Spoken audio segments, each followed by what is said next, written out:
my name is Ashley Share. I'm the founder and CEO of ShareLove.Fund.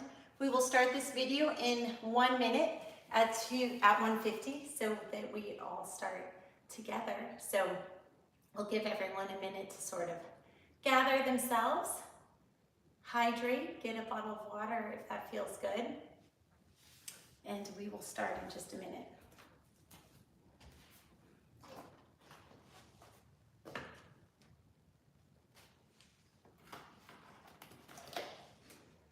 Getting my handy dandy materials. Okay, there we are, 1:50. Let us begin. Welcome everyone to our final RPYT. So congratulations, this is week 52. You have made it through the entire share method for registered prenatal yoga teachers. So congratulations. Allow this to feel like your graduation. And this will also be your invitation to Teach for a Cause. As you are aware, we require our Teach for a Cause teachers to be program graduates because we need to provide consistent programming to our incarcerated women. The best way to understand the share method is to actually do it and graduate. So that makes all of our graduates eligible to apply for Teach for a Cause. But before I get into that, let's just stick with the agenda. Okay, so this class, it may be our last class, it may be graduation, but it's just gonna be like every other class on our template, except when we had specials or guest instructors. So we're going to break up this 90 minutes in 3 parts as usual, just a little review. The first part will be centering, breath work and meditation. So each of those subparts is 10 minutes. So the whole first part we call meditation. That will be 30 minutes, the first third. The second third will be techniques. And we have no new pose of the week. It is week 52, our final cumulative review. So we'll use those times instead of having 10 minutes pose of the week and 10 minutes sequence of the week and 10 minutes cumulative review. We'll just have a full-on cumulative review in that section. We'll still break it up into 10 parts and review various aspects. And then the final part will be our flow. So we will do a warm-up for 10 minutes, a core exercise, core meaning our main exercise, but also we're gonna focus on the core because, as you know, I'm a big believer in core as a way to feel empowered and centered. And we will conclude with the cool down. So as they say, a family that flows together stays together.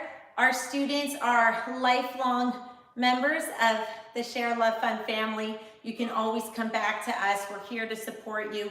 We love promoting our students in their endeavors, whether they are offering a course elsewhere or things like that. We're different from other yoga schools because we are a nonprofit focused on investing in youth and women. So what does that mean? It means we want you to prosper. So we're happy to promote your class and see you be financially prosperous. We're not in competition with our students. We try to raise just enough money to do our outreach through paid programming, like our RPYT course.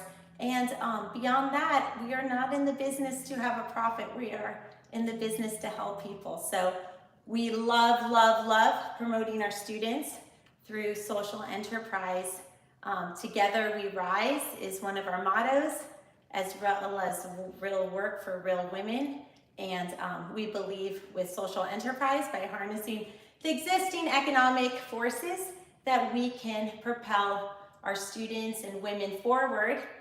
Every day people vote with their dollars, and we want people voting for our students who can become deciders in their life through enhanced economics.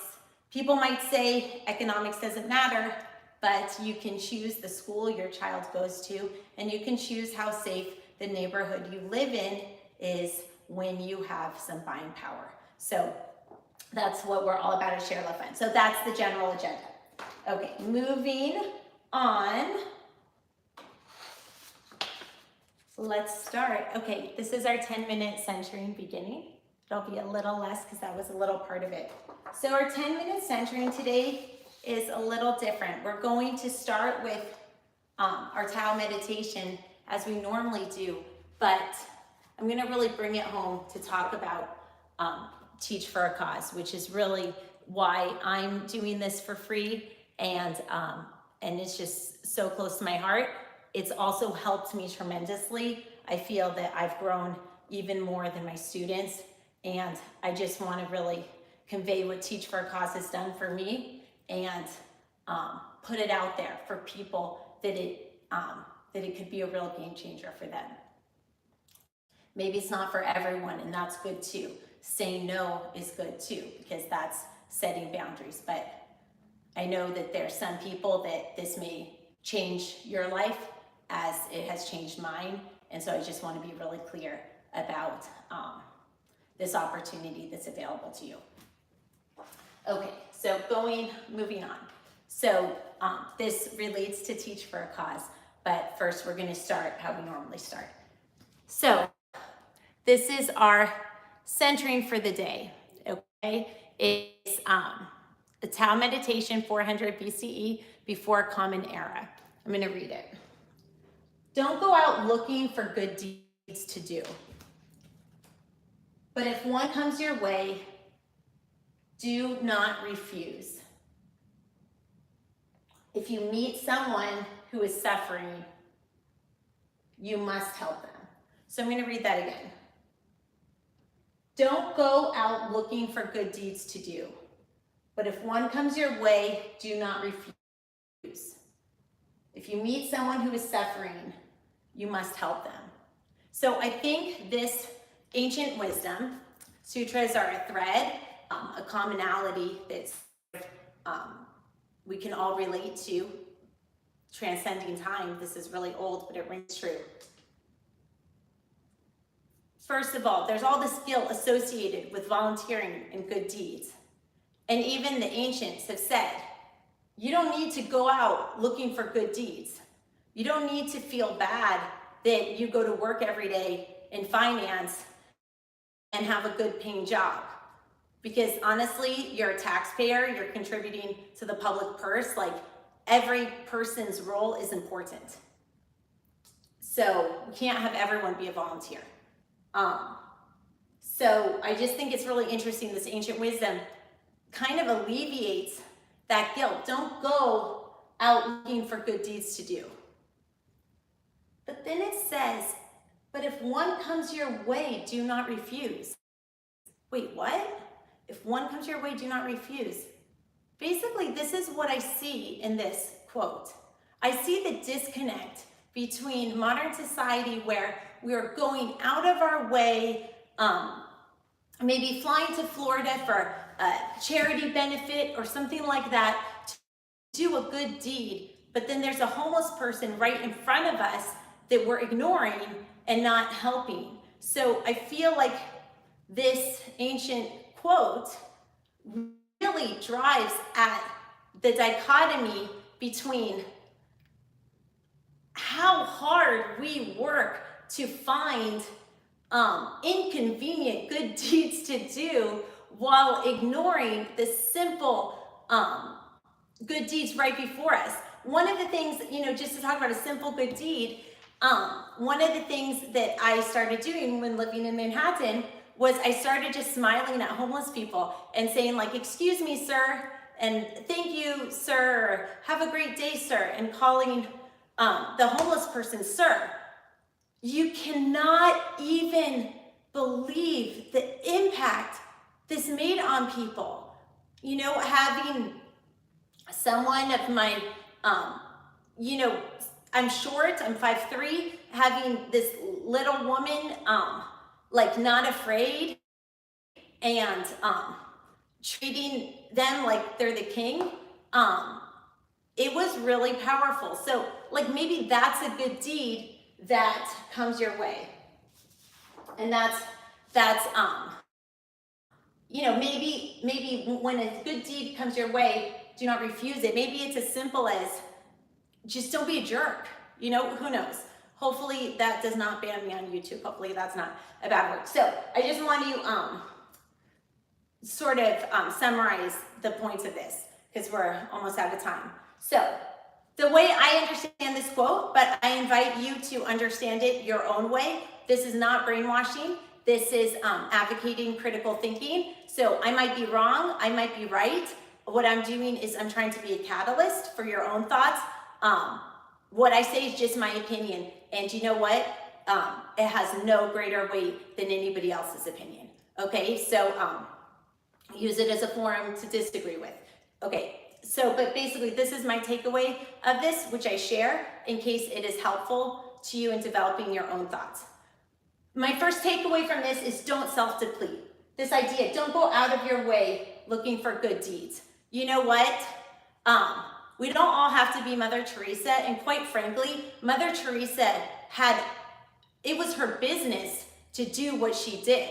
You know, like people all the time, they tell me as the founder and CEO of ShareLove.Fund, oh, you're so great, you're so great. Well, no, I had the choice. I had the choice to have a desk job as a lawyer, or I had the choice to start my own nonprofit. Like I chose to do what I do because I love it and it's fun and I get to work in a dynamic environment outside of an office and like work out every day. So, you know, so like people shouldn't self-deplete and we should just like remove the guilt about giving, okay? So don't go out of your way looking for deeds to do because these people that are doing that, either it's floating their boat like it is for me, like I've made it my job, I've made it my career, or those people are feeling self-depleted and they're not happy. So either way, if it's not your career, don't go out looking for deeds, it will only self-deplete you. The second takeaway I get from this is it's okay to focus on your own journey. When it says don't go out looking for deeds to do, it's saying don't get derailed, like stay on your path. If your job is to be at your desk at 8 a.m. every day, then be at your desk at 8 a.m. every day, okay? But like, so you don't have to be late to work because there's a homeless person who asked for coffee. Like the way that my second takeaway of don't go out looking for good deeds to do, I take from that, stay on your path. However, this is the big however, the big but, because obviously I'm a philanthropist, so you know I'm going there. However, it is your duty to be cognizant of what lies in your journey. It is your duty to take the opportunities on your path.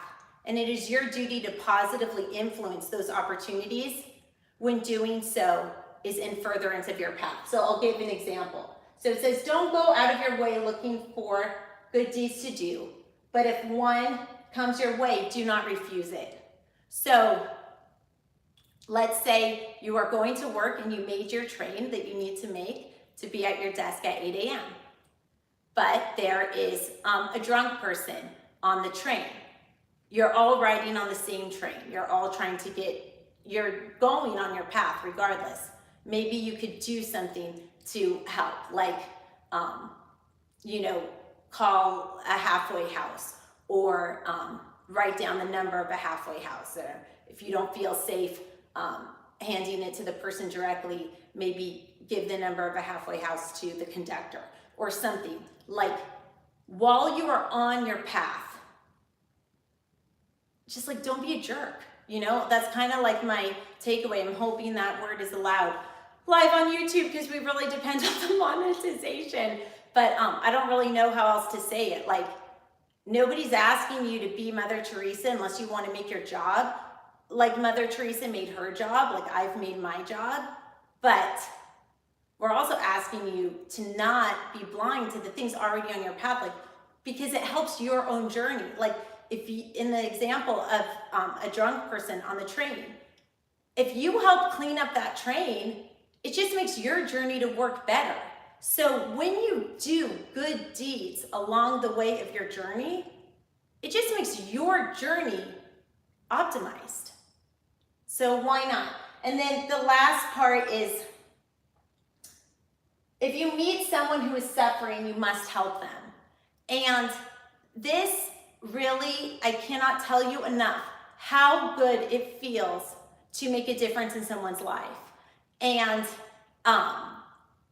it's not every day that you will meet someone suffering so much. But doctors have told me about this, that like one oncologist said that there was someone who really couldn't afford him, and he did the procedure, and the person was just so happy, and then later the person passed but willed him entry into his golf club, and like, you know, just he didn't do it for that. He didn't know he was going to get that, but the rewards of doing a selfless act for someone who is like really in dire straits, when it is in your own path.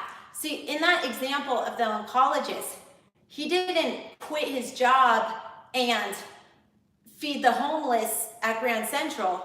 No, he like did what his path is to do, oncology, but he used compassion in the exercise of it to help someone with cancer. I have another example, and this is my plug for teaching for a cause. So I'm much better at giving than receiving. So I don't market ourselves enough, but so I'm forcing myself to do it now, a little bit out of my comfort zone. But basically, this is my canned plug that I have to read because I really hate asking for things. But basically, the way I understand this, if you meet someone suffering, you must help them, but still staying with sort of phrase one of staying on your path is, this is an example, because we have a lot of doctors that are in our RPYT program, so this is kind of directed at you. Guys, thank you for trusting us. It means a lot because you guys are really knowledgeable, so it means that our course is actually safe, and that feels good to know it's doctor approved. But anyway, if you are a doctor who's one of our customers, it doesn't make sense to ask you to stop everything and email yoga@ShareLove.Fund and teach for a cause, because you already have a job as a doctor. So to quit your job and teach yoga with us, that would be off your path. It would not be productive. It would be counterproductive to your journey. However, if you, in your position as doctor, used your knowledge of the benefits of our program to be creative and suggest additional ways that your patients could increase their comfort, and you could increase your patient care, and you wanted to recommend our program to your patients, that would be something on your journey, because you're already a doctor, you already have patients, and you know, saying, hey, when I was pregnant, I did this course and it helped me. Maybe you want to try it. That helps us because that's a win-win, because we don't spend any money on marketing and advertising. Like, for example, even on YouTube, I see Oprah's ads on YouTube, and I'm thinking, oh my God, Oprah has to advertise? How does she have to advertise? I'm like, if Oprah has to pay for YouTube ads, we don't even have a chance. You know, every other ad I see St. Jude's ads.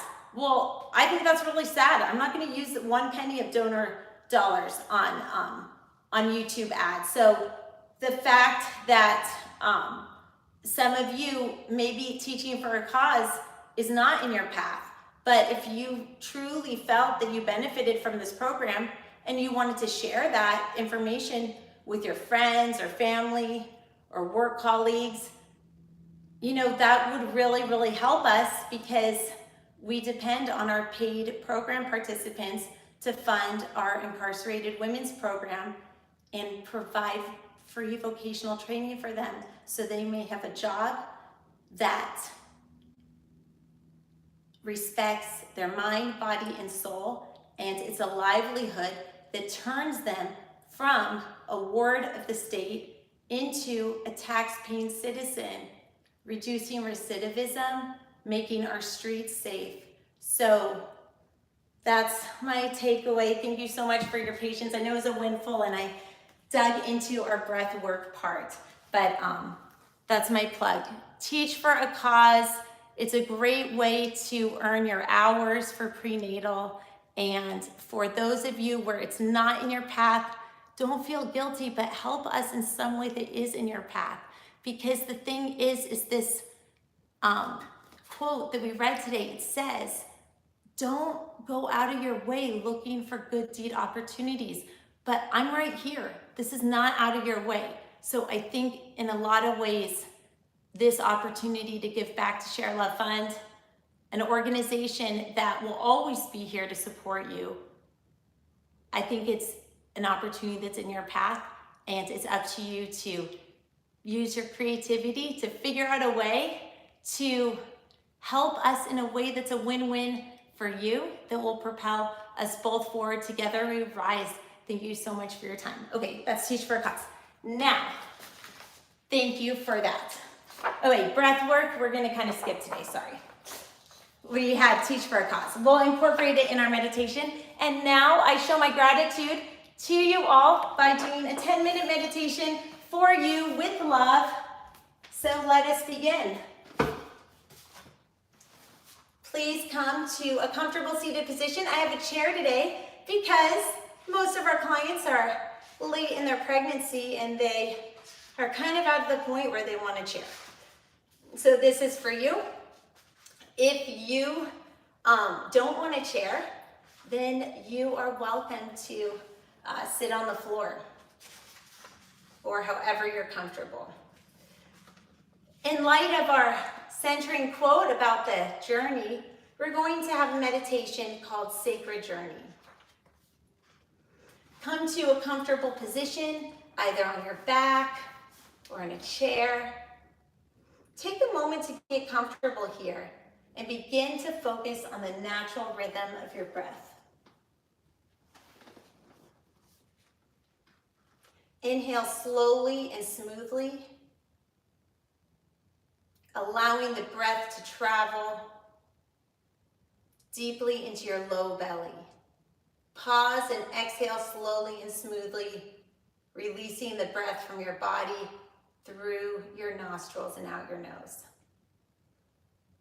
Now take a moment to make any last-minute adjustments here so that your body can remain as comfortable and as still as possible throughout this practice. Feel the breath flowing in and out. Soften your face and jaw and allow the breath to flow smoothly in and smoothly out. Soften the eyes, relax the shoulder, and let the entire body feel relaxed and heavy, weighted and secure.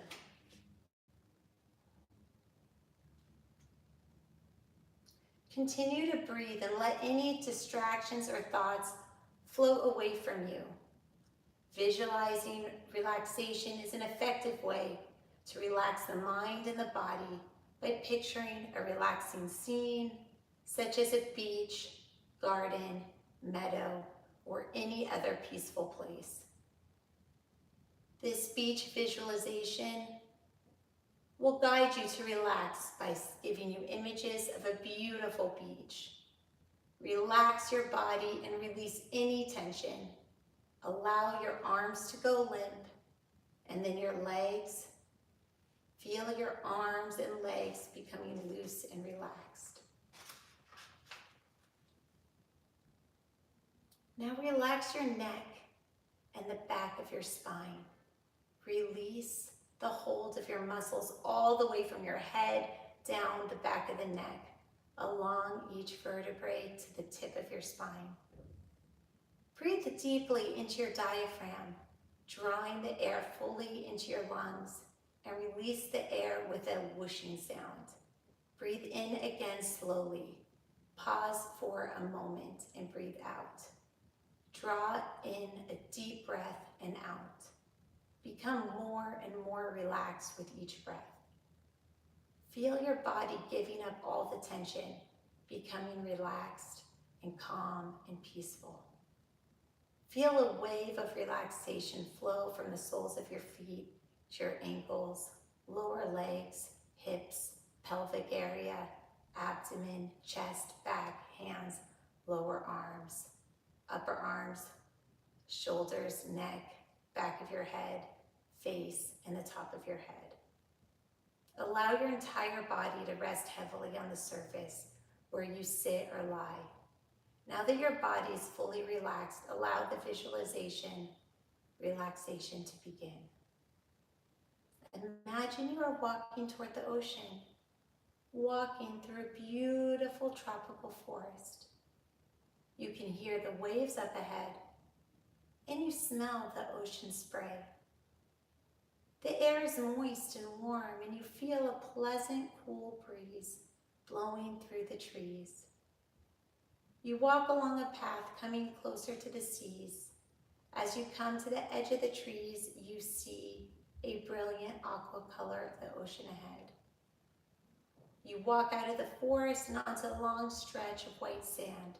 The sand is very soft white powder. Imagine taking off your shoes and walking through the hot white sand toward the water.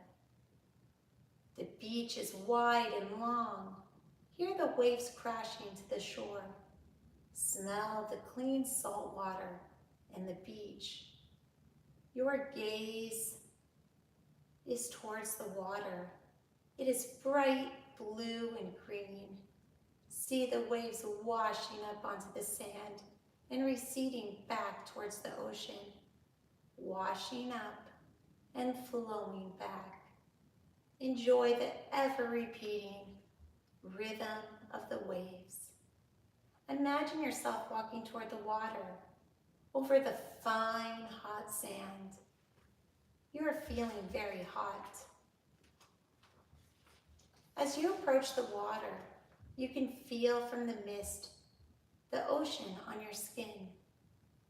You walk closer to the waves and feel the sand becoming wet and firm.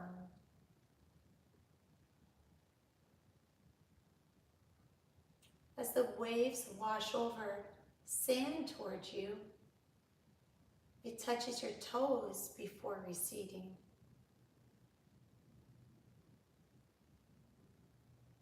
As you step forward, more waves wash over your feet. Feel the cool water provide relief from heat. Walk further into the clear, clean water. You can see the white sand under the water.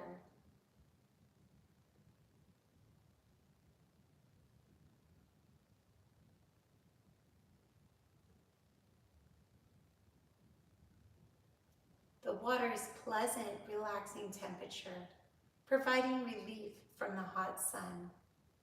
Cool, but not cold.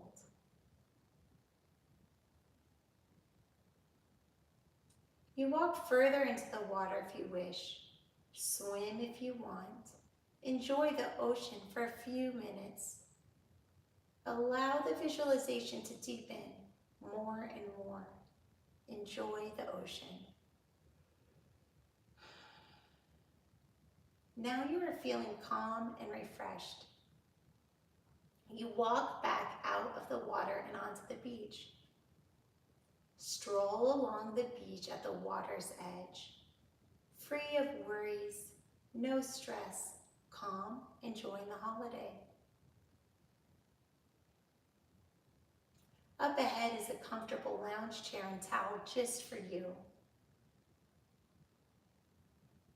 Sit or lie down on the chair or spread the towel on the sand. Relax on the chair or towel, enjoying the sun, enjoying the breeze or the waves. You feel peaceful and relaxed. Allow all your stresses to melt away. When you are ready to return from your vacation, do so slowly.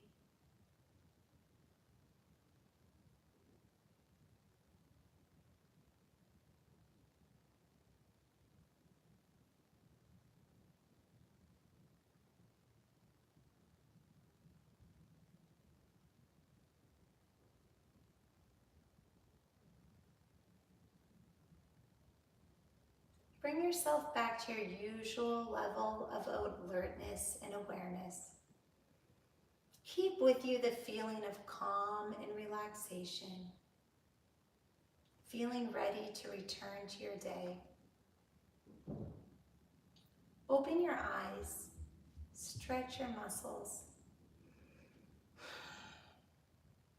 and become fully alert, refreshed, and filled with energy. Namaste for this meditation. Thank you for your patience. Okay, so moving right along, we are now in our technique section of our class. So comprised of 10 minutes pose of the week, no more poses of the week. This is our last class, our total absolute cumulative review. Normally it's a 10-minute sequence of the week, but there's no new sequences. This is your time for the practicum.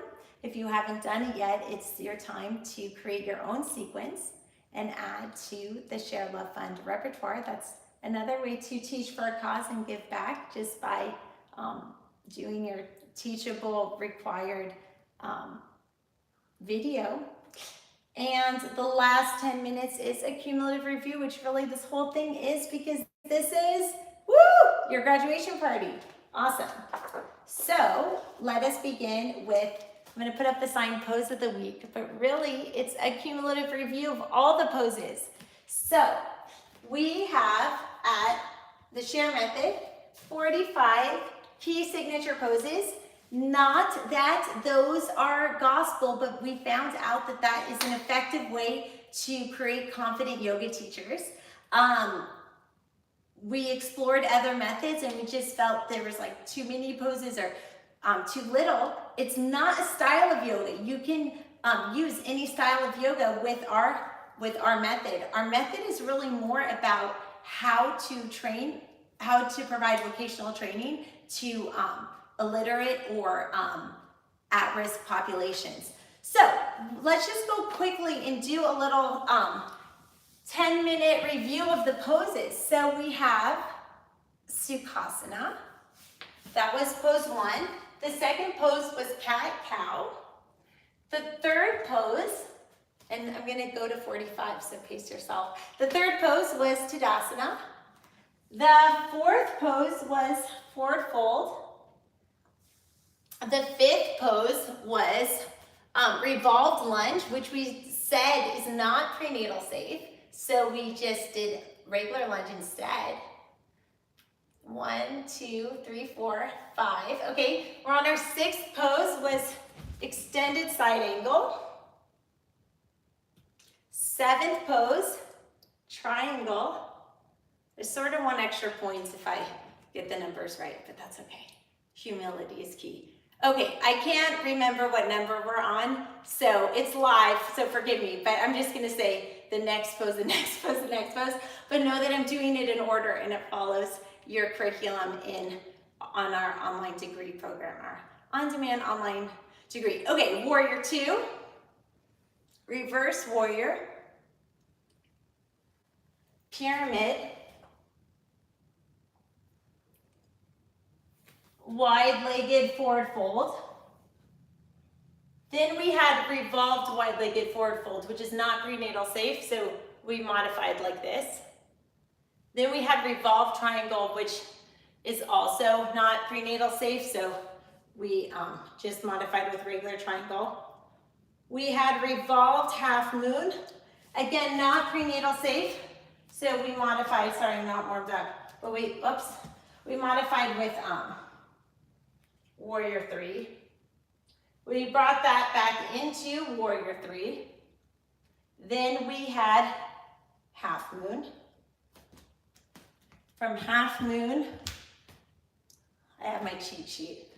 The cat's out of the bag. Okay, from half moon we have warrior 1. From warrior 1, we did chair. That got us through series A and B of the Share method. For series C, that was our balancing series poses. So we had 9 additional poses. Most of them were balancing for a little review. So we had tree, And we discussed the Tao saying about keeping your mind on a central point to focus it. And we talked about how that strengthens the mind and how balancing is actually an act to increase focus.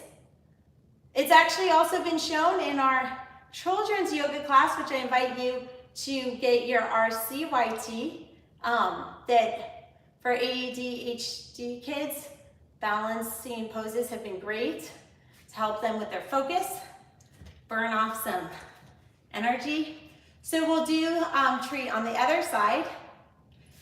Then we had dancer and dancer on the other side, eagle, eagle on the other side. I do have my notes here, so I could say, oh wait, so then week 26, we did extended hand to foot. Do it on the other side. Week 26 was extended hand to foot. Week 27 was squat. Squat is great for labor. If you are about to deliver, you might really love squat. Okay, I'm just trying to see. Okay, week 28 was hero's pose, peeling out the calves. Week 29, thunderbolt, not peeling out the calves.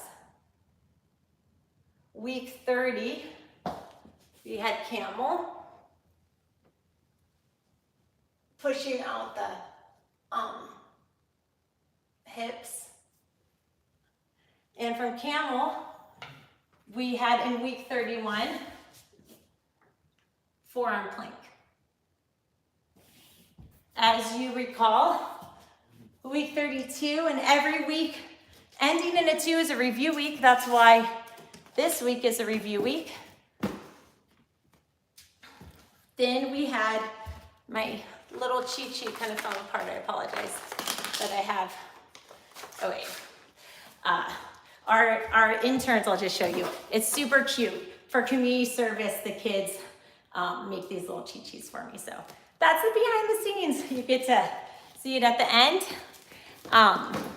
Okay, so what other poses do we have? Okay, so we had locust, which was not prenatal safe. So instead of doing locust, we said we would do, we would do upward plank. Instead of bow pose, we talked about half bow. I'll do it on the other side.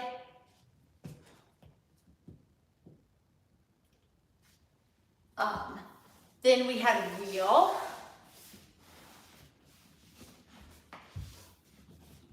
Like this, coming out of it.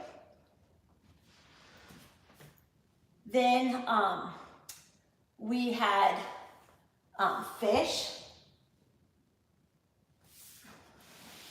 Just gonna take a little peek again. Okay, then happy baby, like this. Then pushing up to shoulder stand. Then from shoulder stand, coming to forward fold. You can bend the knees to make it more comfortable. And that, and then we had a few more. Then we had Sphinx, which is not really prenatal safe unless you are a little bit elevated. So if this is under the thighs, you can make space for the baby in Sphinx, but be careful, there's no points for being in Sphinx if it's not prenatal safe. So then Sphinx, and then I'll just do the last one of series D, which is dolphin, and you can bend the knees. So that leaves us with series E. So I'm going to do series E as part of our last section here because that is our series of this review week. So I'm just going to wait for my timing so I'm on time. So basically, we just reviewed 36 poses, so good job. In 10 minutes is pretty amazing. We will go review the sequence of this week.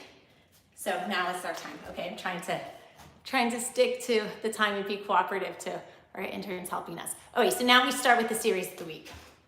Okay, so for a review, we did this last week. I'm just gonna take a sip of water because 36 poses not warmed up is a lot. Oh, I'm also going to give a shout out to Chef Supreme. Thank you so much for the smoothie. You keep me going so I can just go.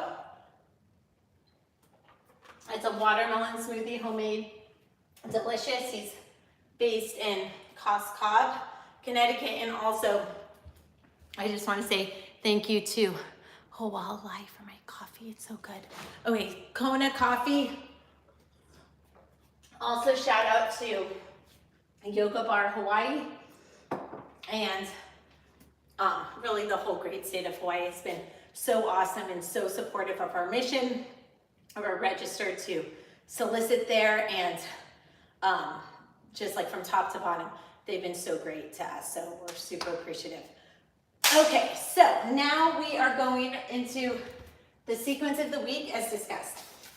Okay, so as always, for our sequences, we start with our sun salutation A, and then we splice in our 9 signature poses. So let's do it. Okay, so Tadasana. Inhale, arms up, upward salute with shoulders down. Exhale, forward fold. Inhale, half bend. Exhale, step the left foot back, step the right foot back. Toes under, up dog, down to cobra. From cobra, go to down dog. Because we're just warming up here, you can warm up a little bit. From down dog, this is where we splice all of our sequences. So now we're going to splice here and add Series E poses. Series E is our sequence of the week. This is week 52. We always have a review week ending in 2, and this is our final review because it's our last class. So our first pose in our spiced up sequence, as you recall, each sun salutation is like a plain salad, and our 9 poses in each of our 5 series to comprise the 45 key poses. Each one of those poses is sort of like an ingredient in the salad. So we can say that this is the tomato, this wide-legged forward fold. If you like a different ingredient, you can call it a different ingredient. So wide-legged forward fold. Here, you can have straight back, inhale up, exhale, lean forward, and then just drop the back and let it round.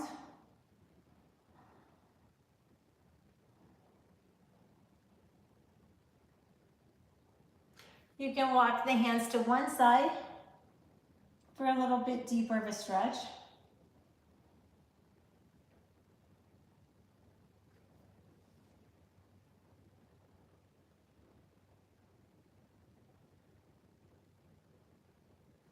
And walk the hands to the other side.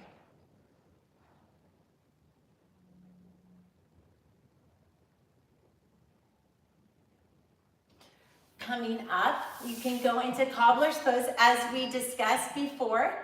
This is a great time to do self-massage in the feet. So you can massage your feet. You can also peel out your feet as if you were opening a book or reading a book.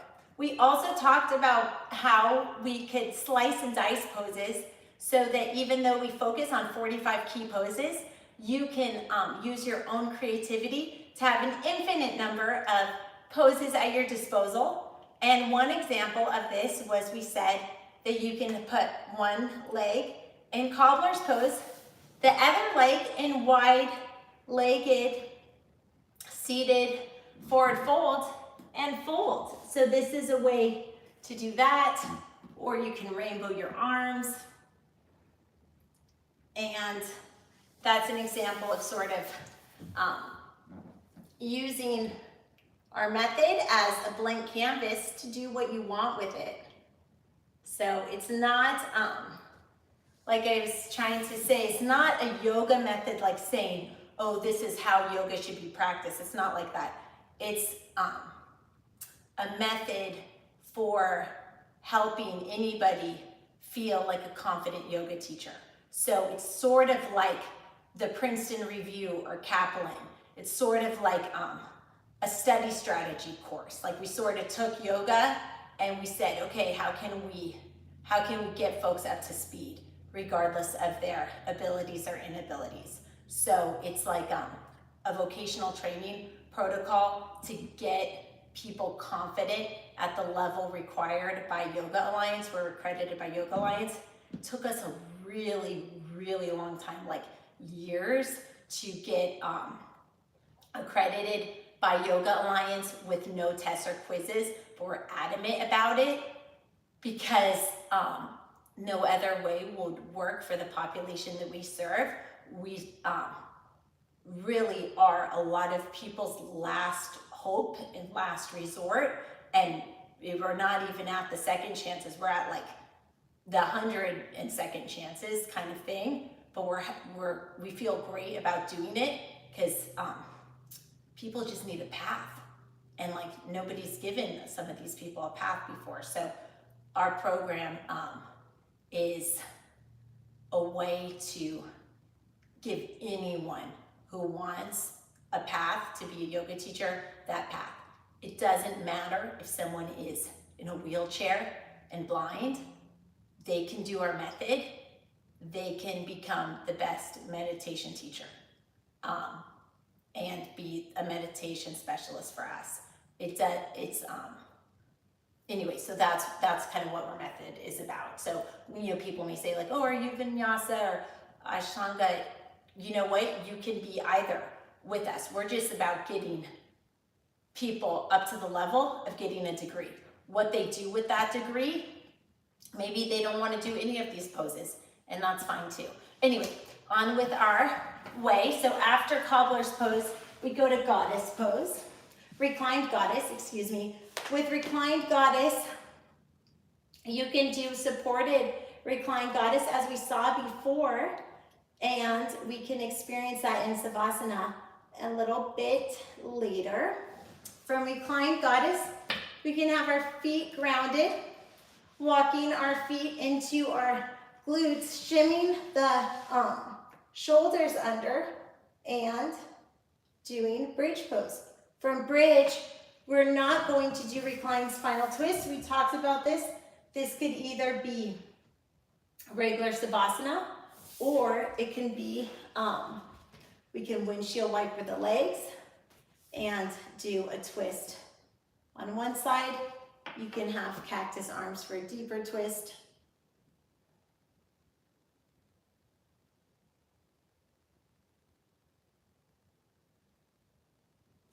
Okay, then we windshield wiper on the other side.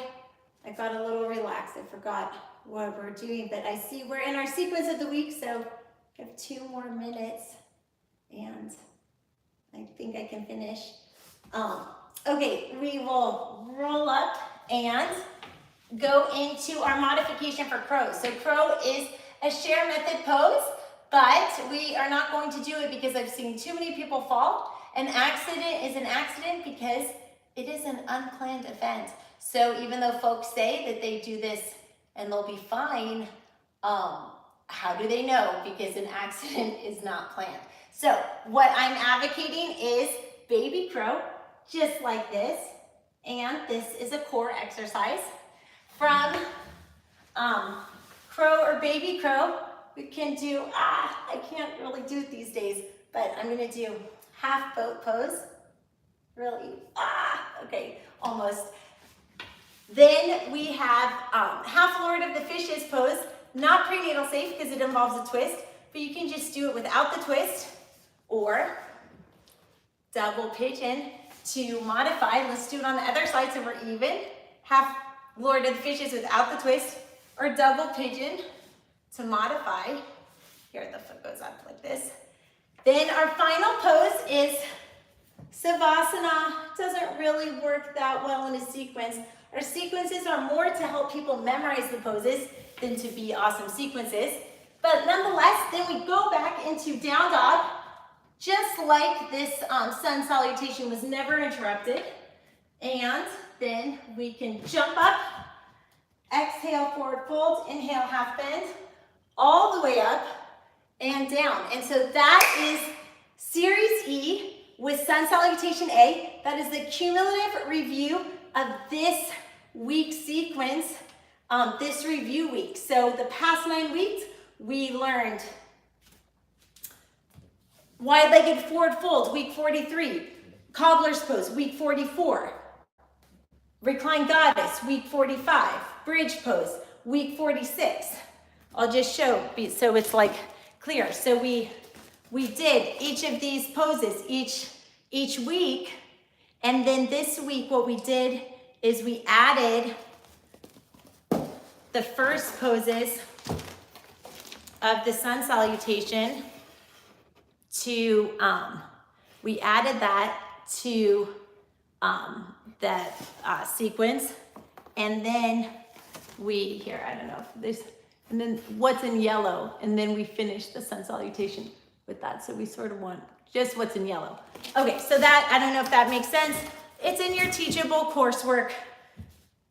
Basically, the point of these sequences in the series is it was a way for incarcerated women, which our program was developed for, it was a way for them to memorize the 45 key poses, but instead of them having to memorize 45 one-off things, they could just practice 5 sequences, 5 series. So they learned one sun salutation, which is sun salutation A, and then they learned 5 series over a 52-week period. So then that gave them 6 things, plus the warm-up is 7, plus the series that each of you create is 8. Like the 8 limbs of yoga, the ethical principles of yoga, every graduate graduates feeling confident about 8 yoga sequences. Okay, so now we go into our 10 minutes of the cumulative review. So let's really just kind of put it all together. So even though we use those sequences to help us memorize the poses, sometimes that doesn't really all flow. And so how do you put it all together as yoga teachers? So this 10-minute section, it's in our technique section. So this is really a cumulative review to kind of empower you as a yoga teacher to put it all together. So this is what you can think about. You can think about how long the class you're going to teach is. And then you can think about pacing within that class. So let's talk about that. So if you're going to teach a 30-minute class, how long do you want the centering to be? How long do you want a meditation, or do you even want a meditation at all? How much of a workout do you want? Do you want to provide a savasana, a relaxation at the end? Some people, it depends on your clientele or what your goal is. Some people, they're going to work immediately after. It's maybe like a 6:30 a.m. class, and they don't want to spend the last 10 minutes of class. Let's say it's an hour and a half class. They don't want to spend the last 10 minutes laying down. Or maybe you're teaching in an environment where you consistently have a savasana at the end, and your clientele knows to take it or leave it. Like, you provide the opportunity for some people to leave quietly or some people to stay and enjoy it. So how you pace your class in terms of the timing, like how to actually structure your class, it depends on your goals. So there's not just one style of yoga, and there's not one perfect class. So I'm just gonna hydrate for a minute. So I would really recommend to all of our graduates, and congratulations, I'm so proud of you guys. Really, I'm like, love our students. I'm so proud of you, and I just want you to know, like, I really mean it when I say you're lifelong members of the Share Love Fund community. Like, nothing makes us happier than to see pictures like a year later or whatever. But anyway, so basically this is what I tell our graduates when they're nervous about teaching. I tell them, teach for yourself. Like, if you don't know your clientele, then teach for yourself first. Because if you teach for yourself first, like, if you don't know what you're doing and it's just a guessing game, then if you teach something that you feel really great about, then your best self is going to come through, your positive energy is going to come through, and at the very least, your students will just like want to be around you because you're just like really happy and nurturing and feeling compassionate and creative, and that in and of itself has an excitement to it. So it's like, let's say I really wanted to be in a stretching class and I didn't really want cardio, but my teacher was like really just like happy and was like, guys, you have to love your heart. Let's, do some cardio yoga. Like, we're gonna jump up, jump back. Like, oh, you're doing great. And, and the teacher's really happy, then I might leave that class feeling really good and happy. And it's not necessarily what I set out to do that day. But I enjoyed it because my teacher was fully present and was like really into it. So I guess that's my takeaway, my teaching tip for our new teachers is passion shows. And when the teacher really wants to be there, that means a lot. But also, when you believe in what you're doing, when I say like teach for yourself, is if you don't know what your clientele wants, teach for yourself. When you believe in what you're doing, you're not second guessing yourself. And when you're not second guessing yourself, you're not holding back. And students can sense that. Students can sense if you're on guard, because maybe your voice is a little restricted or you're hesitant. And being on guard, the student doesn't know why you're on guard. The student probably thinks maybe it's them, or maybe you're disappointed in them or something like that. So my first advice, always in sales is like, know your market, know your audience, know your target. But if you don't know your target, then teach from the heart something that you are excited about. That's like one teaching tip. My second teaching tip is people come to a class for them. It's not about you. Nobody cares if you get an A+ in teaching or not. They care about their class. So when you mess up, don't spend the class beating yourself up about, oh my gosh, I forgot the name. I keep on saying instead extended side angle instead of reverse warrior. Oh my gosh, I'm so bad. Like, that's just garbage you're putting onto your students, and they don't really need to hear it. They don't really care what it's called. They care about what they're getting out of it. So, I mean, unless it's a teacher trainee, then most people actually don't even really care about the name. They just care about how they're moving their body. Are they building muscle, or are they gonna get an injury? And so just whenever you start to have feelings of doubt, just refocus it and be client-centered. And, there is a saying that there's salvation, and this will be my third point to end, but there is salvation in service to others, and that's what it's all about. That is what teaching is all about. And so as a cumulative review, I think the most important thing is, I think the one thing that sums it all up is their salvation in service to others. Being a teacher is an incredible, incredible gift Some of you may actually be yoga teachers, but some of you may actually be teachers using these tools in other forms of life. We always say at Share Love Fund, strong on the mat, strong in life. I'm gonna repeat that. Strong on the mat, strong in life. I tell our high school leaders who are not going to be yoga teachers, to be honest, I tell them, you know what? Leadership is leadership is leadership. Doesn't matter if you're leading us in a yoga class or if you're leading a boardroom meeting, because you know what? I do both and they're pretty much the same. I've learned that a calm voice gets me farther in both settings, at our statutory board meetings and in a yoga class. I find that,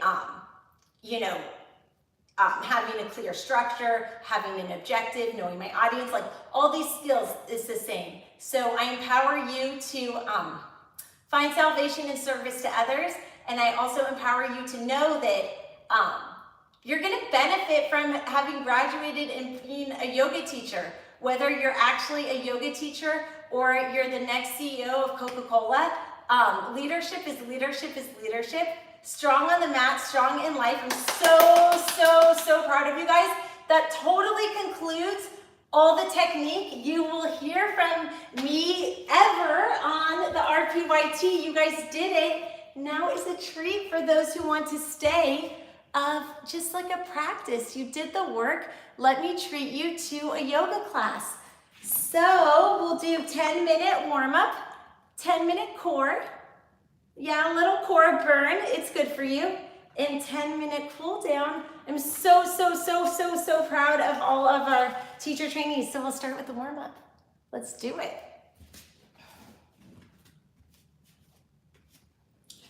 Okay, take a comfortable seated position. And I have this chair here because, we'll do the warm-up on the chair. That was the original plan because a lot of our clients, they're very pregnant and they prefer to sit in a chair, so we'll do this. Okay, so take a comfortable seated position and just start to breathe.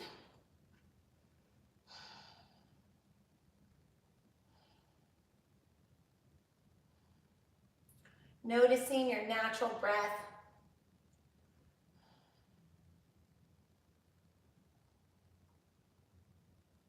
If it feels good, you can draw your feet in towards your body. You can give yourself a little hug, loosen up, feeling centered and proud.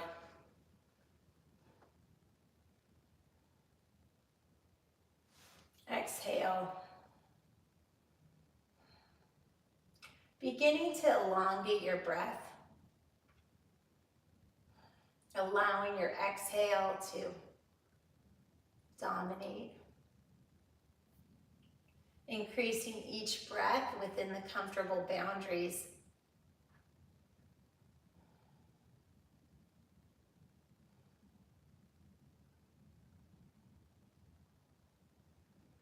Elongating not only your breath, but the space between the inhale and exhale.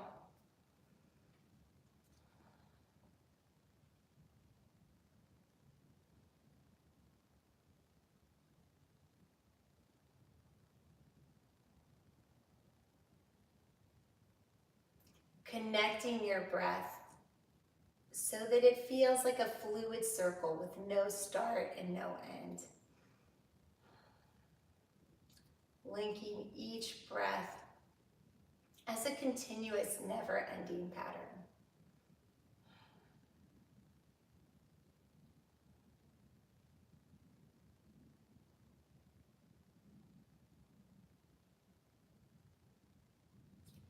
As you start to feel anxious or antsy,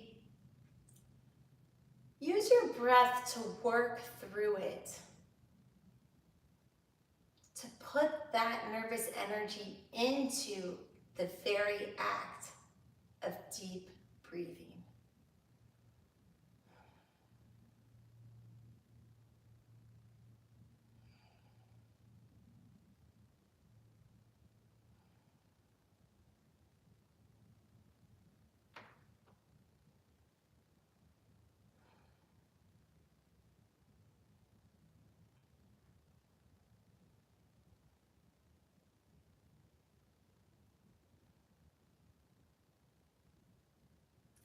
As you breathe, connect your breath with movement, as is yoga, the yogin of pranayama, the life force or breath with asana, the movement, and gently rotate your neck from side to side.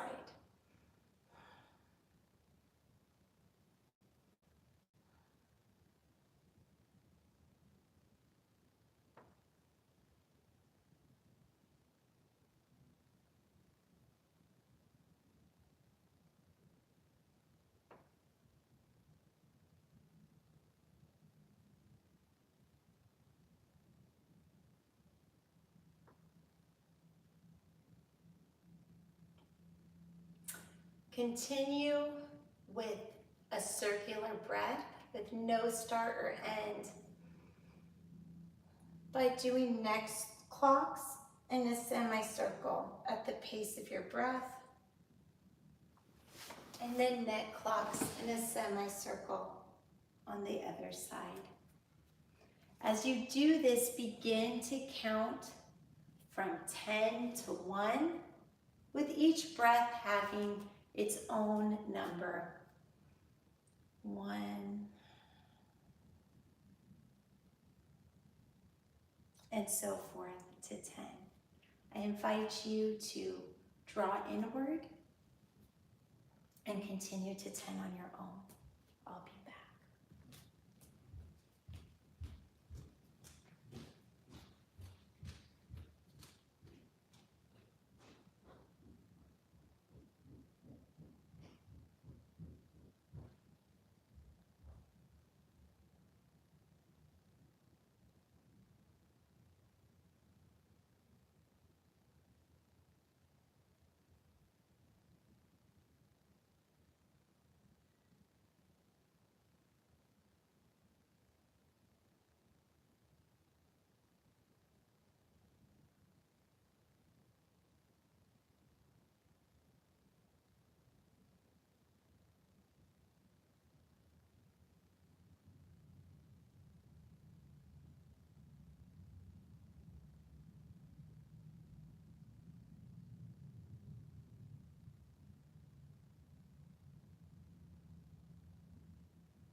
As you reach 10, take a few breaths to bring your awareness back, stretching the arms,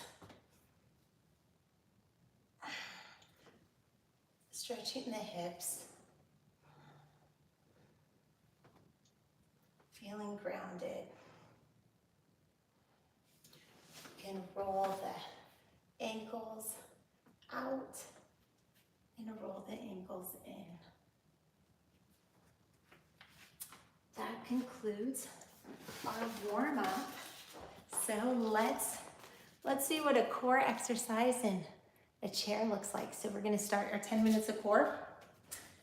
So there is no escape to core. It is what keeps us long and strong. So let's do it. So we can, let's just jump right into it. So basically, kind of be in goddess pose.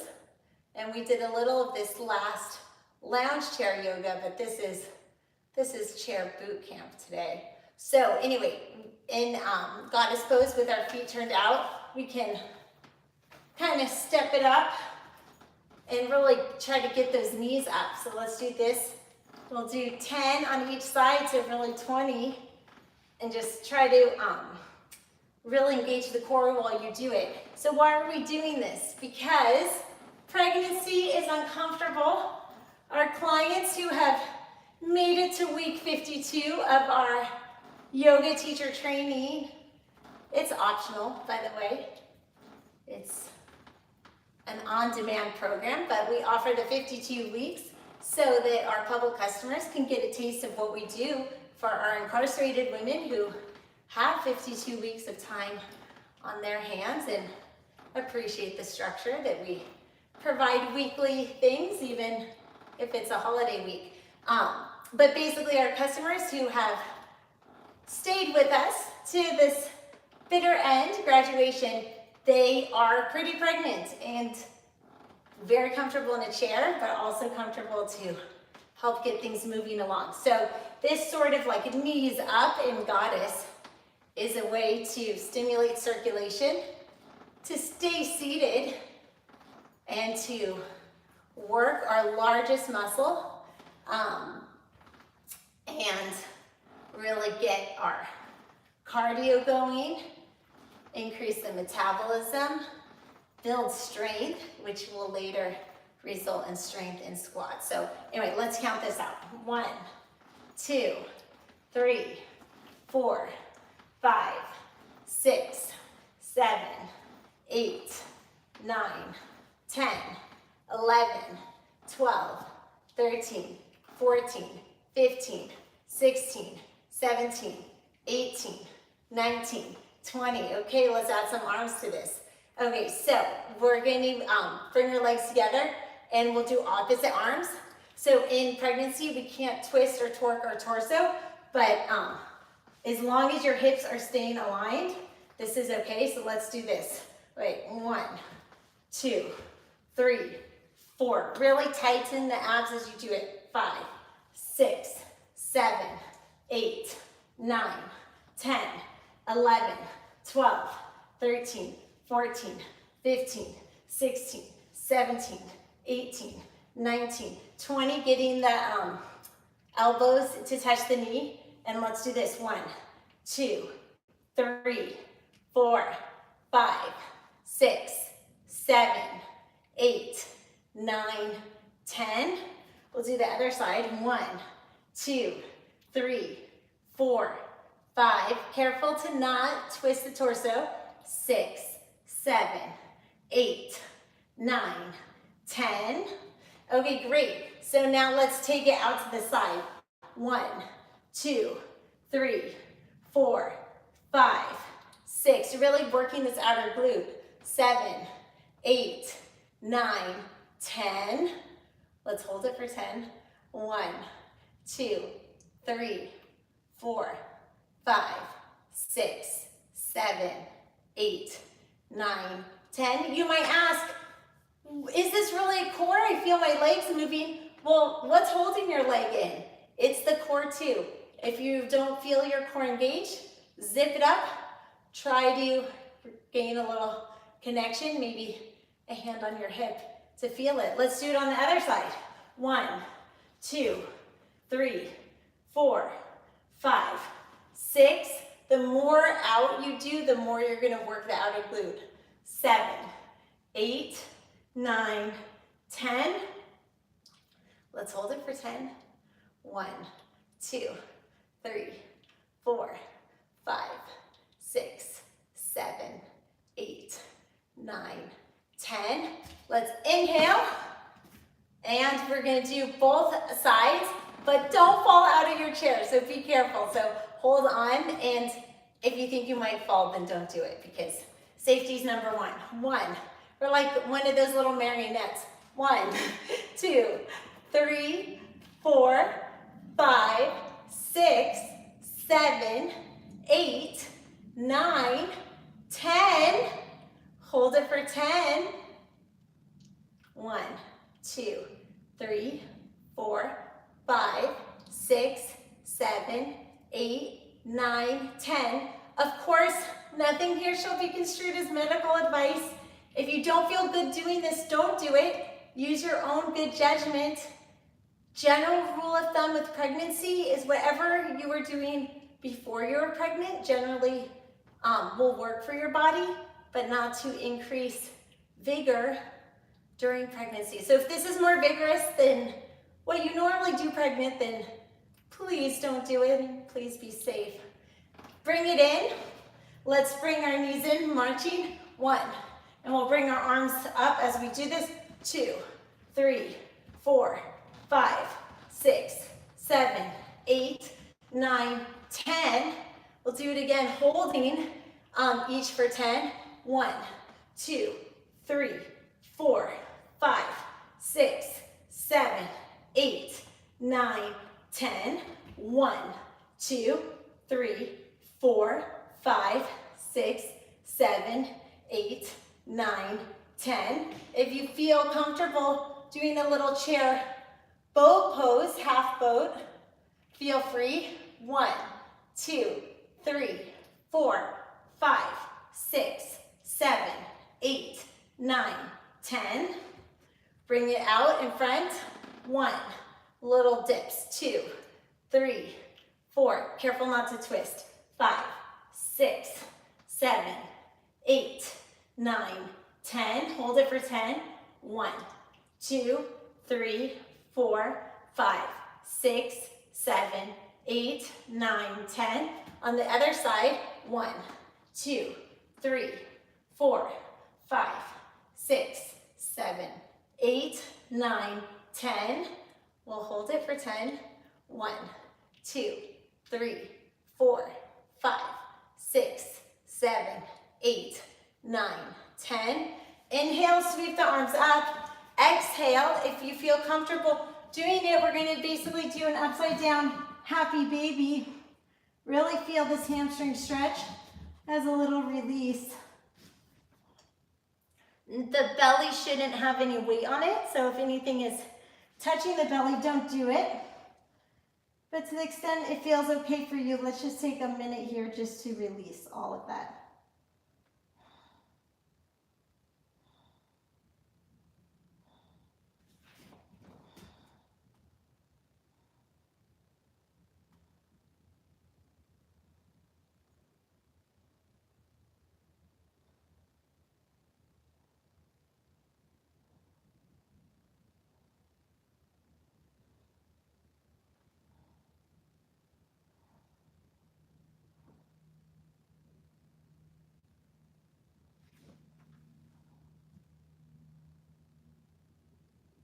Slowly rolling up vertebrae by vertebrae.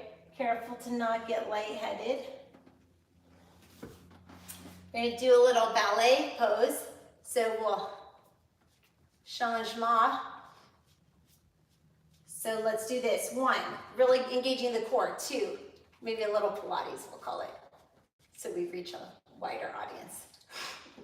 Marketing spin. 1, 2, 3, 4, 5, 6, 7, 8, 9, 10, 11, 12, 13, 14, 15, 16, 17, 18, 19, 20. This is a little bit of interval training, right? So we get up our heart rate, then we did the forward fold, and then now we bring it up again.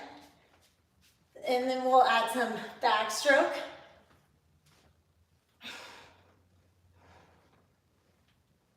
Some front stroke. really engaging the legs as we, as we knock things over. So swimming. We'll call this the mermaid. So all of you ladies and gentlemen can be mer creatures if you want. That concludes our 10-minute course. So now I treat you to our last bit together until you sign up for another course, our 10-minute cool down. So let's do it. So when I snuck out of here, I got a candle and I want to lower the lights and treat you to a really nice, well-deserved Savasana in reflections for what you did. I want to just offer two things. This is from our board of directors, Dr. Billick. She gave us this beautiful candle, but I just didn't have the heart to burn it. It's just too beautiful. So I burned this, but I just took out the flame. But this is from Chamonix, and it's Edelweiss, and so wonderful and delicious. So I'm going to just re-get the match and burn it and start our candlelit meditation. Or better yet, I think we'll just pretend, because your time is valuable. So we have a fire safe candle, which just went out, but please get into a comfortable position, a comfortable Savasana. I will get you into a comfortable Savasana in a second. As you recall, you can do it by placing a block like this, a block like this, a bolster, and you can do supported reclined goddess, like that. You can have your arms as cactus arms, which I feel like this is amazing as a chest opener. You can get comfortable however you want on your side, and we'll pretend that we have our candle, and I will sit up to deliver this meditation. But basically, this is your Savasana, your final relaxation pose of your final week, of your final segment. And congratulations, you've all earned your RPYT degree, and you are all invited to be lifetime learners with ShareLove and come back as Teach for Our Cause. So Savasana, traditionally Savasana is corpse pose just on your back. That may not be safe for prenatal if you're in your third trimester, so supported can feel better. And then goddess pose generally just feels awesome. We're all goddesses at Share Love Fund, so just enjoy it. I'm gonna sit up because I want to serve our goddesses, and I can do that best in an alert position.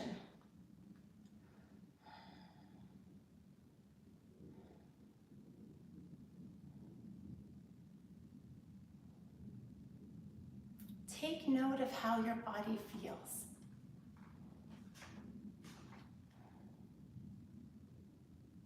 Take a deep breath in. And as you exhale, notice where your body feels the most tense.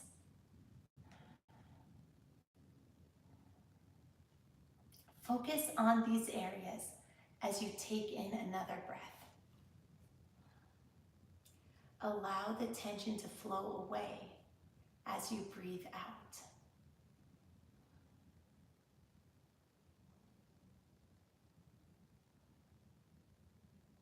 Inhale as you raise your shoulders.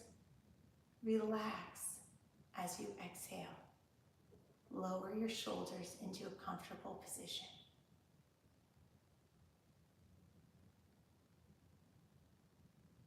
Continue to breathe smoothly and gently as you go forward through this meditation.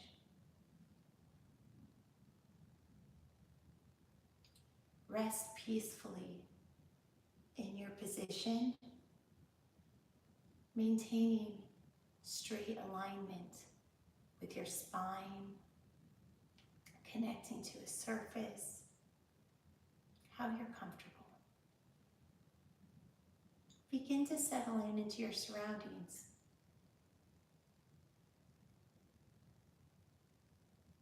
The room is pleasantly dark and you are safe and comfortable.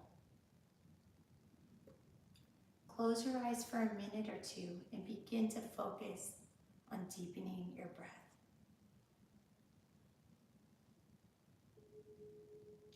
Now open your eyes. Look directly at the candle flame, or imagine it to be so.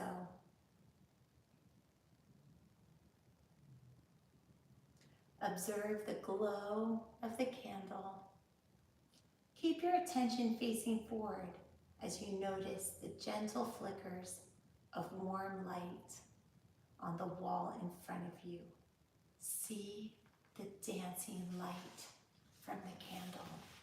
Please continue to breathe.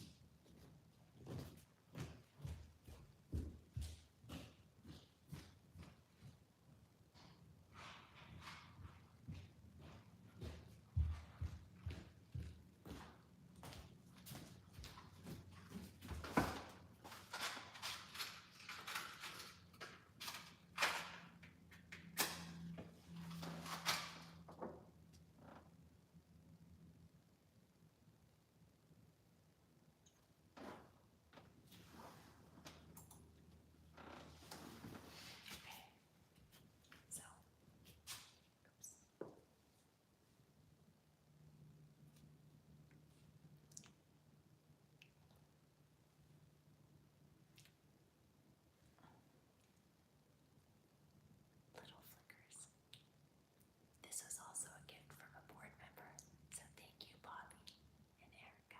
You guys rock. Okay.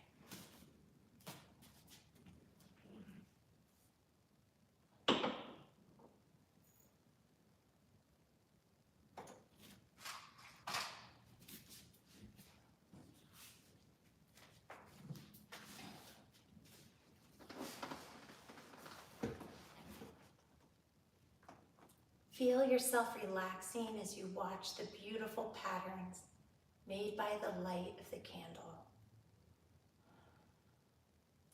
Continue to observe the candle and stay here in this moment for the next few minutes.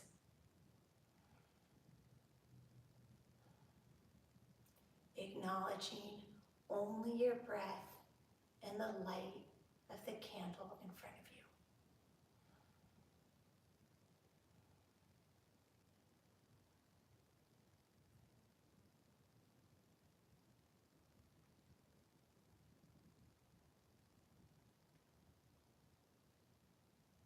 Now close your eyes and keep them closed for the next few minutes.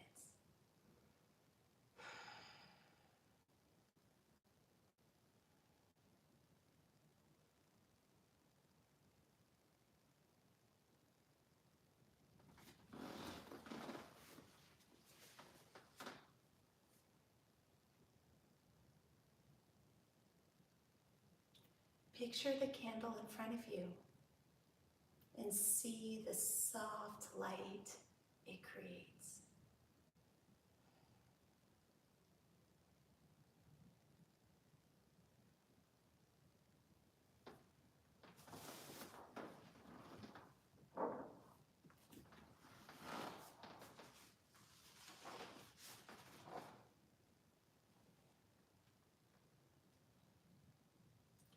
Notice the flame gently moving as the candle burns.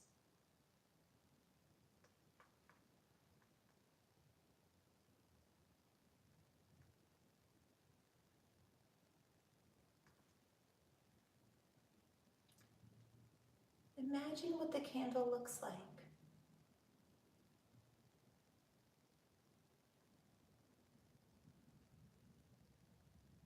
What shape is it?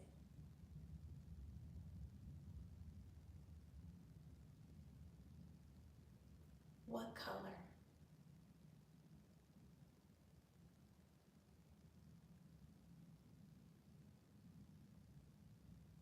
What size?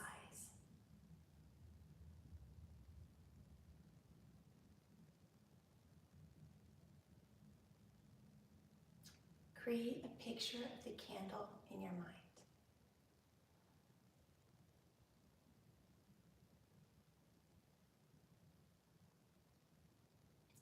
Imagine that the candle gently melts away the stresses and tension you have been holding in your body.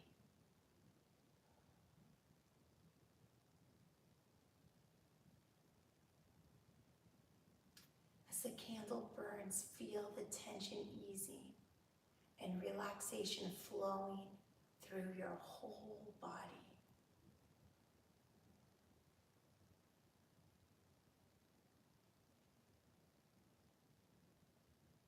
Imagine the wax becoming softer.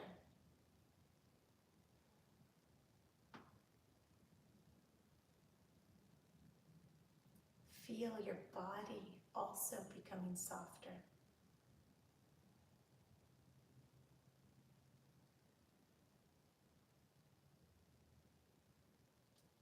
The wax softening is melting and it's turning to liquid, warm and flowing, free from tension, formless.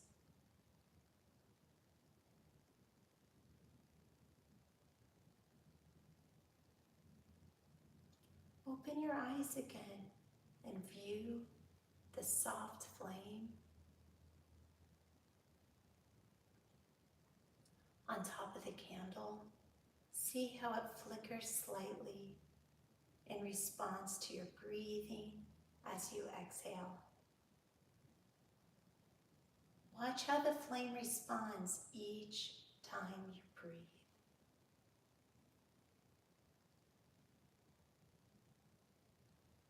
See the wax of the candle melting the way your tension is melting away.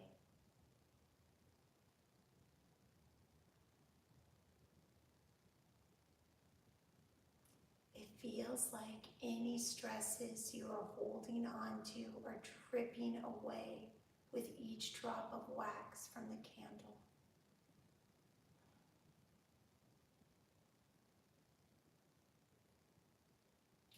The flame of relaxation warms you from the inside, melting away all stress.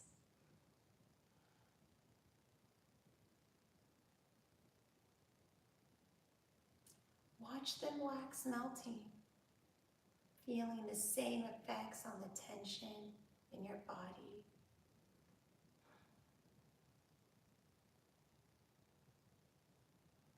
Melting, relaxing.